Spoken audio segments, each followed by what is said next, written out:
10, 9, 8, 7, 6, 5, 4, 3.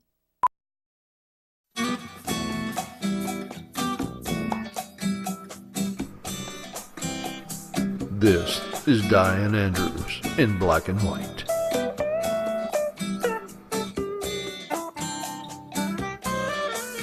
The issues you don't want to talk about. The arts and entertainment you need to know.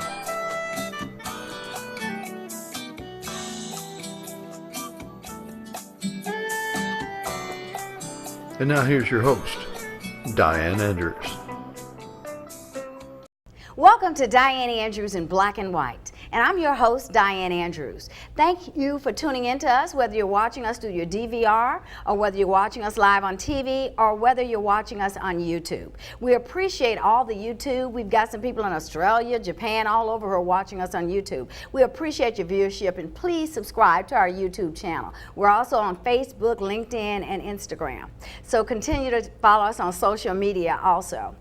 I was thinking and looking at what new shows can I start. So I wanted to start a series, because if you look at us on YouTube, they're selected in a series. You can go through and watch everything on ISIS, or everything on Do Black, White, Blue Lives Matter, or everything on Finding a Purpose. So I'm starting something today on entrepreneurship. In America, there are 29 million small businesses, which means less than 500. There are 18,500 large businesses, 500 or over employees. And that's not many for a country with 375 million people. As we know, over the years, larger businesses have been shrinking, and there's more growth in the small business enterprises. That's why today we're going to explain to you the business structure to be profitable, the best how you can hide some tax money, the best to hide tax money. And I have a CPA with us, Bert Falk, who is my CPA, and is a partner in the third largest CPA firm in the city of Baton Rouge. Bert has been with us before. He is a prostate cancer survivor, and he was on a show, if you want to watch it on YouTube, I think it's episode 9 or 10. We've got about 52 episodes out there now, but he explains to you gentlemen and to you wives to push your husband to get testing for prostate cancer. To my right, I have a homeboy of mine, I call him, from northern Louisiana, but he flew in here the other day from Seattle just to be on Diane Andrews in Black and White. We appreciate you being here, Herman. Herman lives in Seattle now, as I had said. He left Oak Ridge. We've got all these little towns up in northern Louisiana: Oak Ridge, Bastrop, Rouge, Bonita, Gallion, you name it, all with about 100 people. So he left high school and he moved to Seattle, Washington. And there he became an expert in welding and sheet metal. He took 7 years, and it's like a PhD in welding of education. He has really a PhD in welding. He's done very well for himself. He was at Lockheed for several years, and he went on to the University of Washington, where the last 10 years of his 32-year tenure, he was a project manager with 50 people working for him with a $20 million budget. But after that, he decided, I want another business. He had been playing with chocolates and brittle candy that he learned from his aunt. From my aunt, yes. So tell us the story of how you got into, let me have one of those, your Lanier chocolates. Okay. And I'm going to tell you, they are delicious. Thank you. Thank you for the opportunity. I was given a family recipe in the early 70s, about 1972. My aunt was visiting in town, and after work one evening, I stopped by. Up in Seattle? In you Seattle, were down yes. in Louisiana? Up in Seattle. Mm-hmm. And so I stopped by after work, and she was making the candy. Yeah. And so I asked her for the recipe. She gave me the recipe, and it took me about 5-10 years to put my little twist to it. She probably didn't really know how much, a little of this and a little of that and a lot of that. Is that how she did the recipe? Just feel. Yeah. She just did fulfill. She didn't measure anything. Didn't measure anything. Right. And so when I started making it, it was gummy. You could play basketball with it, do a whole lot of things. But she thought it was great, huh? Well, hers was fantastic. Okay. But when you first started, it was gummy. You couldn't chew it. And how many years ago was that, Herman? That was over 40 years ago. When you first started? When I first started. And so it took me about 5 or 10 years to put my twist to it. The family can't do what I do. It's totally different. Our brittle is softer than the average candy maker. Right. We use more I don't nuts. even like peanut brittle, but I mean, even the peanut, he does it in cashew, macadamia, peanut, pecan brittle, pistachio. Yeah, this is our bestseller. The pistachio and dark. Is this pistachio here? Yeah, this Okay, is I'm our gonna eat a piece. bestseller. Which I have it at a, I've given it to some people at another business, and they just can't stop getting enough. In fact, he does mail orders, so we're gonna order some for all our employees and stuff for Christmas. Okay, well, thank you. Yeah, you can go to our website, lanier'sfinecandy.com, It's wonderful. and check out our website. I don't even like dark chocolate. This is pistachio brittle. And who's ever seen a brittle dipped in chocolate? And you went back to school and learned how to make chocolate, Right. didn't you? Yes, I went back. I took some chocolate classes because I always had an idea. I wanted the pecan brittle to be the premium candy, and so one afternoon I went over to a store called Bartell's, and they had a sale on some chocolate chips, which is the cheapest chocolate you can buy. I purchased the chocolate chips, went home, melted it in the microwave. I took a butter knife and spread it on the candy. It didn't work. Right. About a week later, I was in another store called Cash and Carry, and they had some chocolate coating for candy. I purchased that and dipped that chocolate, the candy in the chocolate, and it was off the chain. And so later I met a gentleman by the name of Bill Fredericks, the chocolate man, and took him a few classes. He recommended the current chocolate we're using. Well, And that's what we wanted to show you when I first talked about it. You have young people starting businesses now because of the industries in America are shrinking, the large corporations. You have people young, but you have people starting a second career.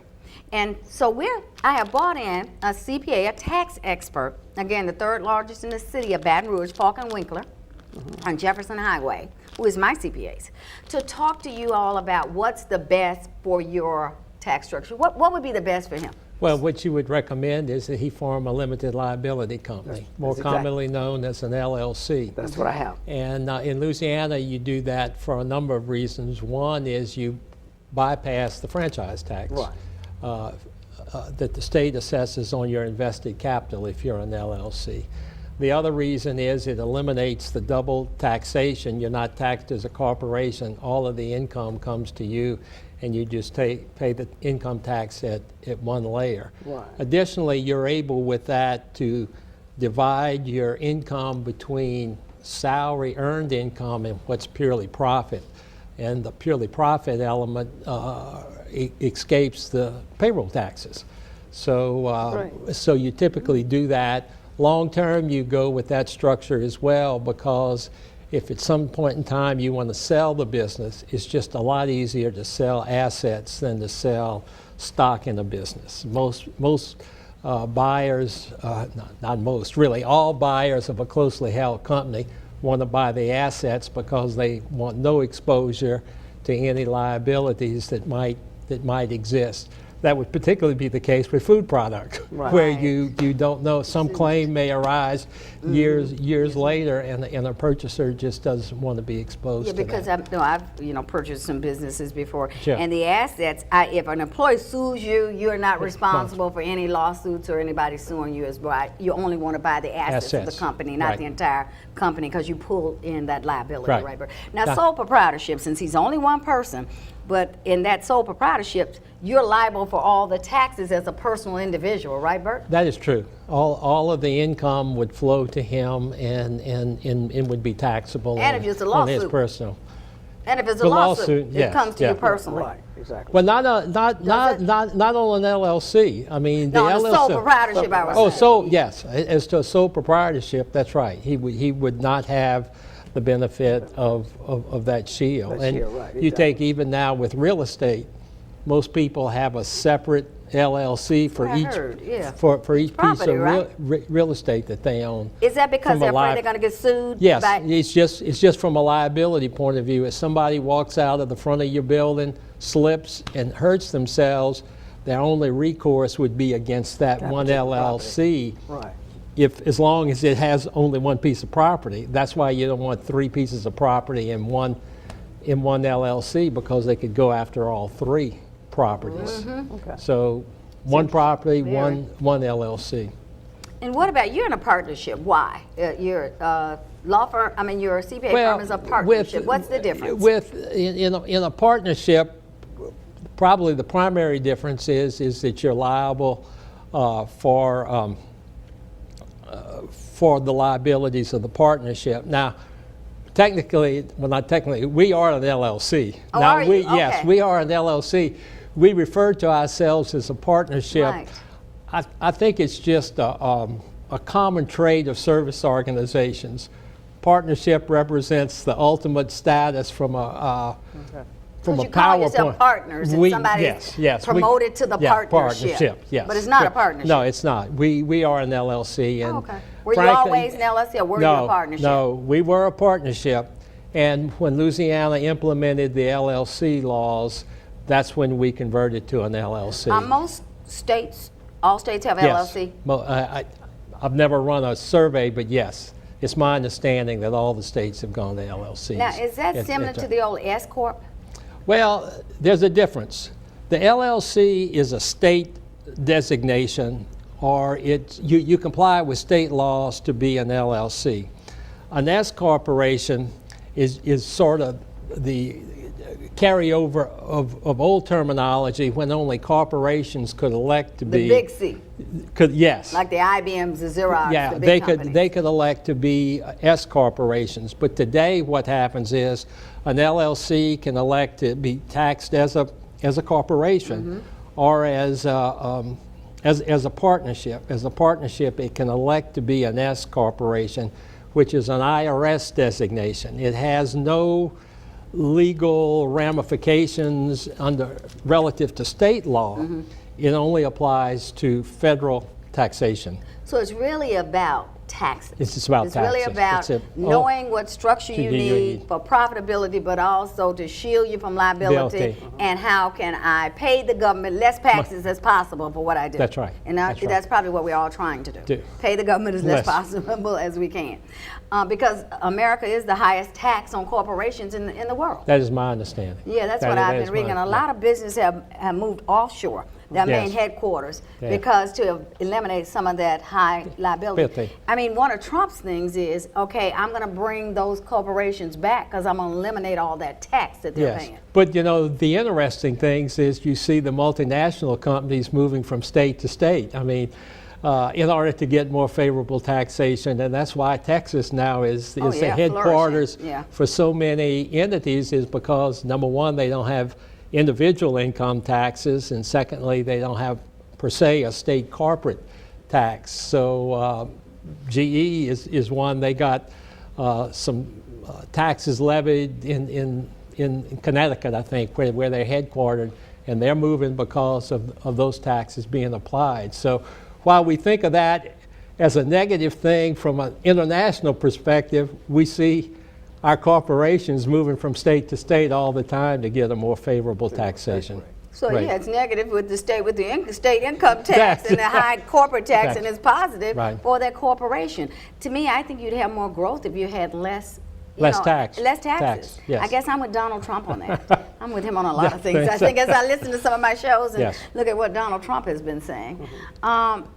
So Louisiana has, the state we're in, we have an income tax and a corporate tax. Do you in Seattle, Washington? No, we don't have income tax. You don't have income tax? No, Okay. not in the state. Not just now, you're like Texas then. Yes, they're about, I would say Delaware used to not. A lot of people were moving to Delaware, their corporations. Are they well, I think in the case of Delaware, there are a lot of advantages to corporations from a legal point of view in terms of being sued by minority shareholders, as I understand it. And it's just the laws there are more favorable to large corporations. Yeah, because like what you were saying, a lot of people would start their business and have it in Delaware, even though maybe headquartered out of Virginia or somewhere, but they'd have it incorporated there. The charter there. And they collect a lot of fees off of those charters too. That's right. Let me tell you. For a small state like Delaware is.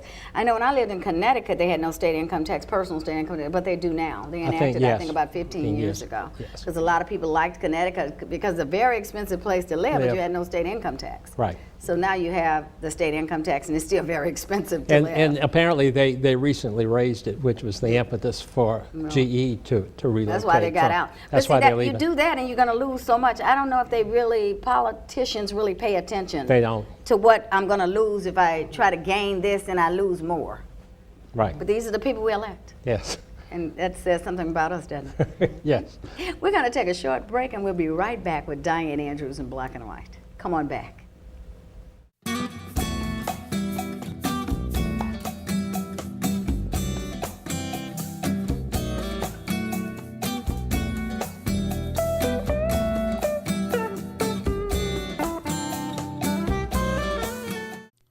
Order your copies now of Diane Andrews' latest books, Third Man Out, a suspenseful mystery by Diane Andrews, and Gumbo for the Heart, 25 stories of faith, hope, and charity, both available now on Amazon.com.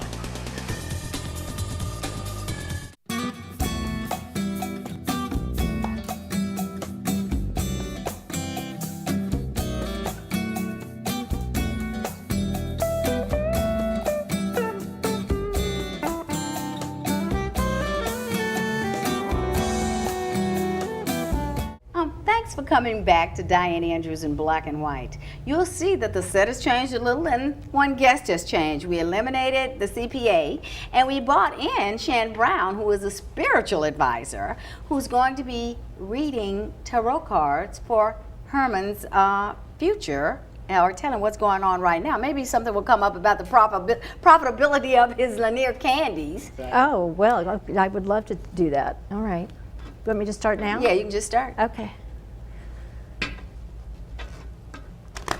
I've had tarot done before. Herman has never had anything done with tarot cards before.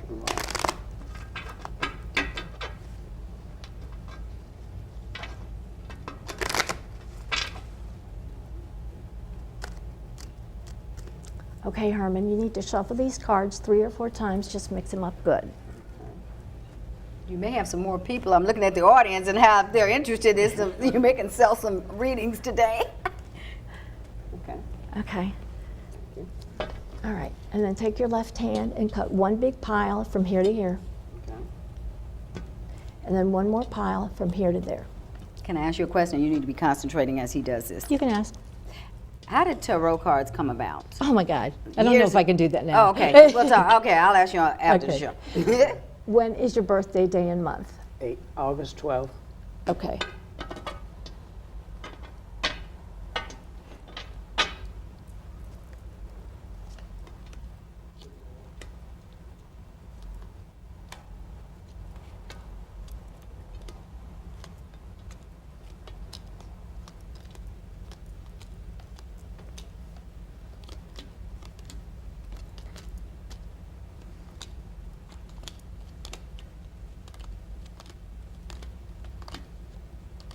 Now, Shan's been on the show before. She's out of New Orleans.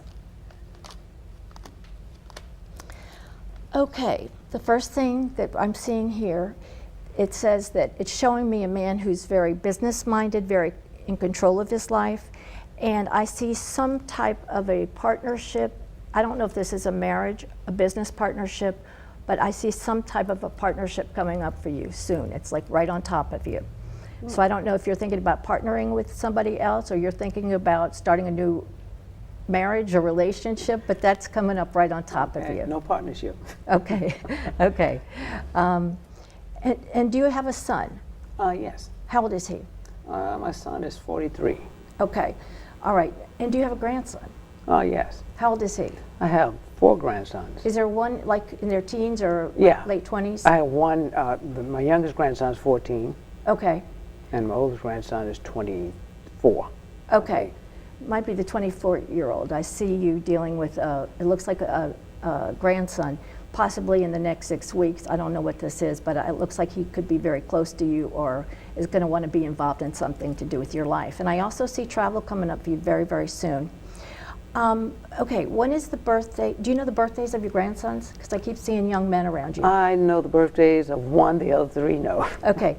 I don't know if one got in some trouble recently or he used to get in some type of trouble, but I see one turning his back on what could be a negative situation. Okay. And I don't know if there was drinking or something like that involved, but I see that he's going to get help. and the help looks like it's there for him, and I don't know if you're the one that's so supportive of him, but I see support around him and good things. Okay. I also feel like there is something that I see you feeling like maybe you're walking on eggshells with. And there could be someone that you are going to have to be giving advice to, and maybe they don't necessarily want to take it, but you're giving it to them anyway. And I feel like they will listen, and they need to listen. Okay. Okay. I see more I see more traveling. You must travel a lot, do you? Yes, I'll be flying to Oakland on the 5th of next month. Oh, okay. All right. Okay, the next thing I'm seeing here is I see a man approaching you with some type of an offer, an opportunity, and it looks like there's legal papers that may be signed. So again, this may not be a partnership. This could just be somebody that wants to invest in something that you're doing or something like that. I see doors opening up for you. Again, I feel like 2016 is going to be a really good year for you. And I'm seeing something about, I don't know if this is partying, celebration, or something, but, I don't know if this is an invitation, but I see you're kind of like, I don't want to do this, I don't want to go to that, and I feel like that's coming up really quick.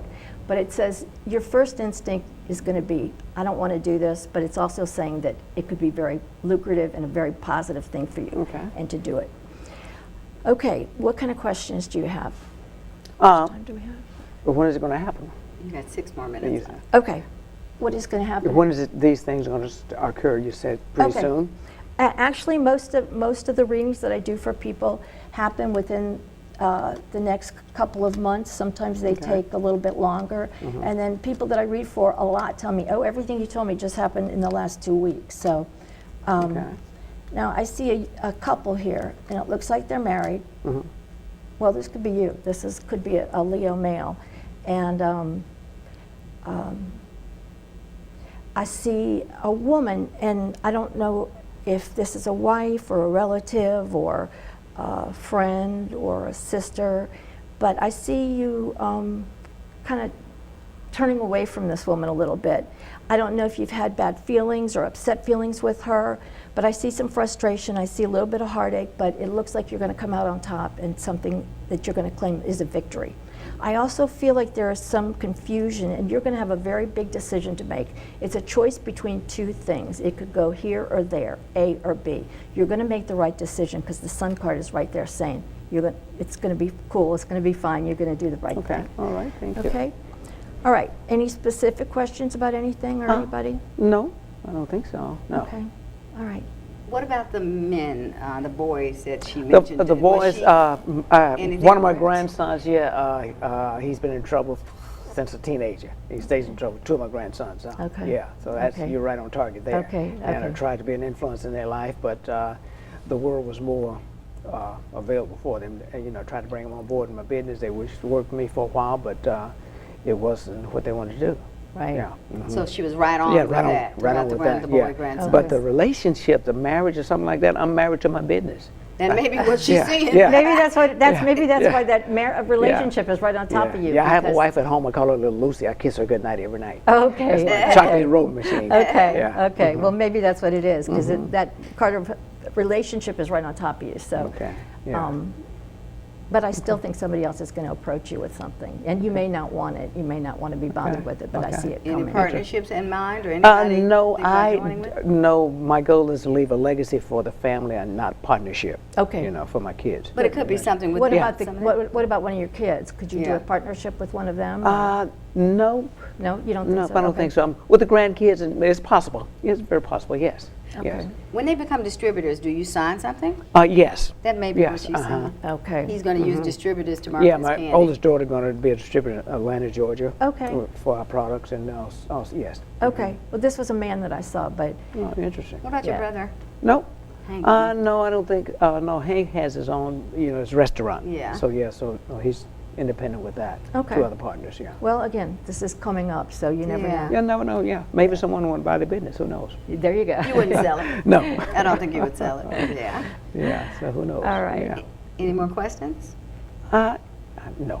Well, you're traveling back to Seattle tomorrow. Yeah. And then Yeah, you're traveling yeah. to The trip looks California. Trip looked good, yeah, because Yes, I you had, saw a lot of it travel. took me, I don't know, almost 12 hours to fly from Louisiana to Baton Rouge. So hopefully From Seattle to yeah. Baton Rouge. Oh, Yeah. wow, that's a Left long at 7 and arrived at 9 o'clock that evening. Yeah. Oh, that's a So long this trip is going to be better going back, huh? Yeah, Yeah. yeah, I feel like it's going to be fine. Okay. Yeah, Okay. yeah. No Well- storms. Okay. Shan, I know you've done a lot down in New Orleans. You're originally from Florida, but let's give the people your information Okay. in case someone wants to reach you. Do you do in-person and telephone readings, Yes, I correct? do. Okay. You want Yes. to tell them your number? My telephone number is area code 504-231-8035. Again? 504-231-8035. And my email address is Shan Brown Nola. It's ShanBrownNola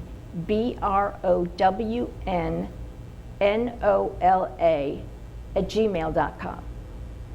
Okay, and as people in New Orleans, we're down in New Orleans now, which is where Shan is, so you can go by her home, call her up, I guess, and go an by your appointment. home, make an appointment, yeah, and come by and get your reading. As you see, she was right on with him about the trouble with your children, Right, and exactly. they had never seen each other or knew each other before. So, and Shan has read me before, and she does. You've been doing this how long, Shan?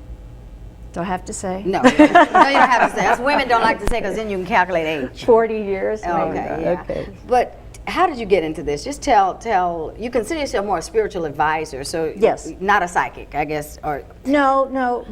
But I used to what's have. the difference between spiritual advisor and psychic? Well, actually, it's basically the same thing. Psychics can sometimes just pick up things about your health or about what's going on in your life or things like that. I work with the cards, and the cards tell me kind of like what you need to know. And then I can advise people. A lot of people come to me for problems with their boyfriends or their wives or their jobs, and I can kind of advise them from what I see through here. Do people call you back after and say, "Okay, yeah, you were right on"? Yeah, I mean, I have people that come to me all the time. They come. Some people come once a month. Some people come every 3 months. Some people, it just depends on how much you have going on in your life. So that's how you become the spiritual advisor, because you're Yes. guiding them through some Yes. issues they're having. Yes, absolutely, yeah. And has this been fulfilling for you doing this? Yeah, your life? actually, it has. It Yeah. has. I worked at a voodoo shop on Bourbon Street for almost 20 years, and I did all their Is spiritual that the work. name of it, Voodoo Shop? Marie Laveau's House of Voodoo. Oh, okay. Yeah. All right. And I did a lot of readings there, and I've got quite a following after all those years, so Yeah. I stay pretty busy. Yeah, I know. Yeah, I'm trying to, and then you recently Broke my leg. laid up Yeah. a little bit. So I Yeah. appreciate you coming in from New Orleans. Well, thank you for And, having me. Thank you all for coming, and thank Thank you, you Herman. for the And opportunity. a safe trip back to Washington. Exactly. And you all keep on watching Diane Andrews in Black and White, and follow us on Instagram, YouTube, Facebook, LinkedIn, and subscribe to our station on YouTube. Bye bye. Have a good one.